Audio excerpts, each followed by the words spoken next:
Hello mga ka-reload! Kumusta kayo? Kaya pa ba natin? Ayan, ilang araw pa lang ang magpapasukan at syempre napakatindi na nga ng mga pangangailangan natin dahil sa sobrang mahal talaga ng mga bilihin. Ngayon nga mga ka-reload ay magkakaroon tayo ng isang loan application review ulit. Ang loan application daw na to ay pwede multiple loans. Ayan, pwede kang mag-apply sa kanya ng multiple. And meron daw siyang terms na 120 days. At loan amount up to 10,000 pesos. Transparent pricing din daw siya. Clear rates upfront, no service fees, no hidden charges. Nakaka-excite kapag ganyan talaga yung mga nababasa natin mga ka-reload. At ito nga, 3 easy steps lang daw para tayo ay makapag-apply dito. Check, confirm, and get funds na. Siyempre, ito ay safe and trusted nga dun daw. At ito ay SEC compliant. At chinek ko nga siya sa SEC. At yung company nga na naka-under sa kanya na Trip Platinum Lending Corporation ay naka-registered. So, isa itong green flag dahil siya nga ay registered. Pero mga ka-reload, laging tandaan na hindi ito pamantayan para masabi natin na ito ay safe. At itong loan application na to, medyo matagal na din. Isang taon na siya nung May 27 kasi nung 2025 siya na-release. Yan, i-download na nga natin yan mga ka-reload. Lalabas na dito yung kanyang notice. And yung mga SMS permission, syempre agree lang natin yan. And eto na yung kanyang pinaka-homepage. Apply now na natin yan. Matindi yung pangangailangan natin kaya bilis-bilisan lang natin. Syempre, karaniwan hihingi ng number para masendan tayo ng verification code and maglalagay din tayo ng 6 numbers para sa ating password.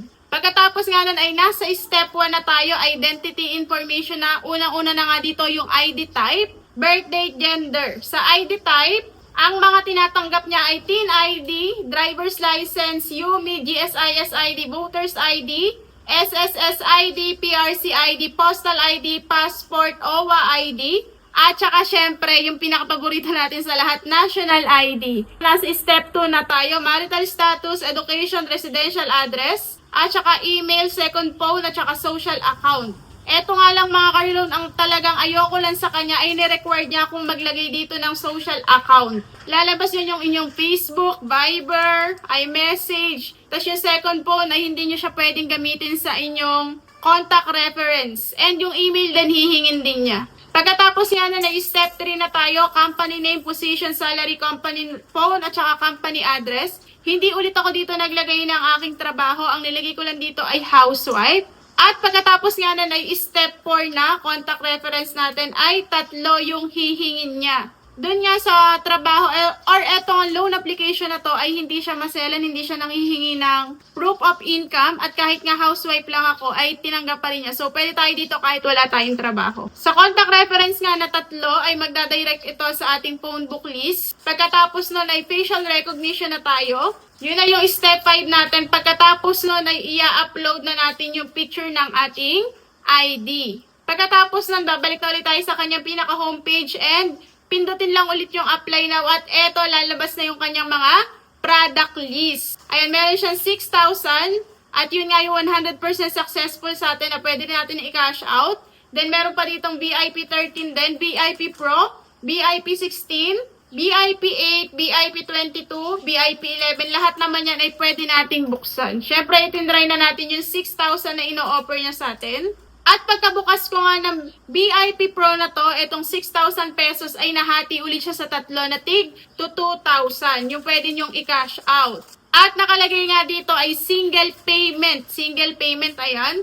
Tapos meron siyang loan information and meron siyang management fee. Sa loan information niya, ang application amount natin ay 2,000 kasi 3 yun. Yung 6,000 na yun, mahati siya sa 3 na tig to 2,000. Ang receive amount na lang natin dito ay 1,200.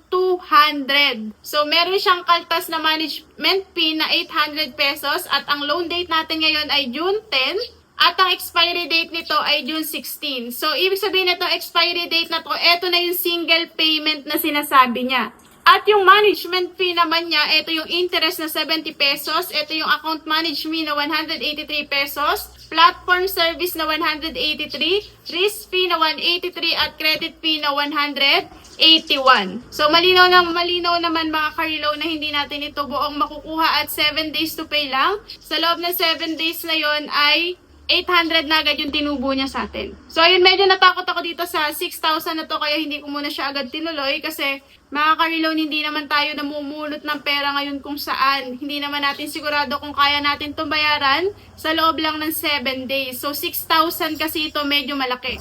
At yung 6,000 na to, hindi lang isang 800 yung ikakaltas dito dahil nahati nga siya sa tatlong 800 yun. 6,000 na yan ay nahati sa tatlong 2,000. At tatlong 800 yung tatanggalin sa kanya ay 2,400 yung matatanggal. At ang matitira na lang sa 6,000 mo ay 3,600 pesos. So ikaw ba, ka-reloan, itutuloy mo pa ba yan kapag ganyan yung nakita mo? Siyempre ako, nagbasa muna ako ng mga reviews kasi medyo nakakatakot talaga yung ganitong kalaking interest sa sobrang iksing panahon ng pagbabayad. Pero siyempre, disclaimer lang mga ka-reloan, kayo pa rin naman ang masusunod kung gusto nyo bang mag-loan dito or kung itutuloy nyo o hindi. Basta ako ay information lang and kung ano yung experience ko and kung ito ba ay recommended sa akin o hindi. Pero sa akin ay hindi ito recommended kasi kapag kinagat natin to, dito na tayo talaga malulubog. Sigurado yon dahil magtatapal-tapal ka dyan. Medyo malaki kasi to, hindi biro yung 800 pesos na yun. So, i-times 3 mo pa. Mas lalong hindi na naging biro.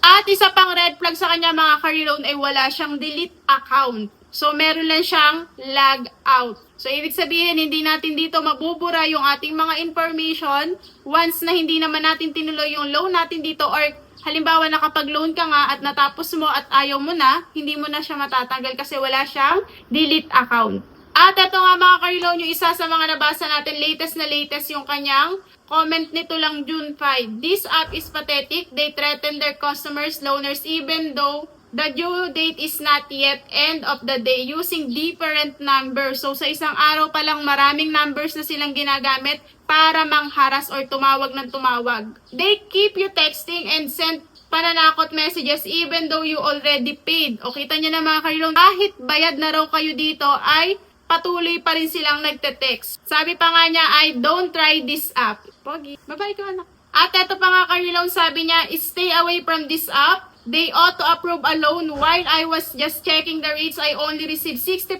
of the approved amount na 3,600 out of 6,000. Yun namin sinasabi ko sa inyo kanina, hindi nyo buong makukuha 6,000 na to. And they demanded repayment in just 6 days. Even before the due date, they have been harassing me and messaging my personal Facebook account. Total scam and unprofessional behavior. The description states they'll let you loan for 100 days, but oh boy, it's only for 7 days and once it's due, you have to pay in full even though you only receive half of the loan. They will start calling, harassing, because the cut-off time for due date is 11 a.m. They will start messaging your contact reference too. So mga ka-reloan, nakakatakot yung ganitong loan application. Hindi ito maganda sa ating mental health. Kaya kung meron ka pa namang ibang choice, masasuggest ko sa iyo ay hanap muna tayo ng iba. Hindi yung kapag nakita natin na may offer sa atin at mabilis mag-approve,